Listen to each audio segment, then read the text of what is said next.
Lok Sabha election നേരിട്ടപ്പോൾ Suresh Gopi പറഞ്ഞത് AIIMS കേരളത്തിന് കൊണ്ടുവരുന്ന. അപ്പം ഇപ്പോൾ ലോക്സഭാ ഇലക്ഷൻ കഴിഞ്ഞിട്ട് കുറച്ച് നാളായി. സുരേഷ് ഗോപിക്കെതിരെ പ്രതിഷേധം ഉണ്ടാവുമോ? നമുക്ക് ഈ എയിംസ് കൊണ്ടുവരിക എന്ന് പറയുമ്പോൾ ഇപ്പൊ ഇവിടെ ഞാൻ പറഞ്ഞോട്ടെ, ചോദ്യം ചോദിച്ചല്ലോ. ഏത് പ്രവർത്തികളായാലും ഇപ്പോൾ ഞങ്ങളിപ്പോൾ ഇവിടെ അധികാരമില്ലാതെ പറയുന്നുണ്ട് പുതിയ പുതിയ നാഷണൽ ഹൈവേകൾ കൊണ്ടുവരാം. ഇത് കേരള സർക്കാർ കൂടി സഹകരിക്കണം.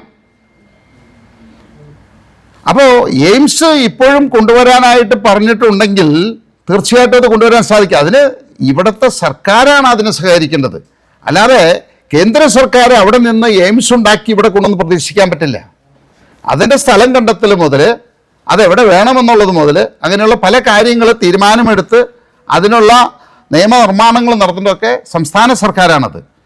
അതുകൊണ്ട് തന്നെയാണ് ഞാൻ പറയുന്നത്, ഒട്ടനവധി വികസനങ്ങൾ ഞങ്ങൾ ഭരണത്തിലില്ലെങ്കിലും കേന്ദ്ര ഗവൺമെൻറ്റിൽ നിന്ന് ലക്ഷക്കണക്കിന് കോടി രൂപയുടെ വികസന പ്രവർത്തനങ്ങൾ കേരളത്തിൽ നടപ്പിലാക്കാൻ ഞങ്ങൾക്ക് സാധിക്കും.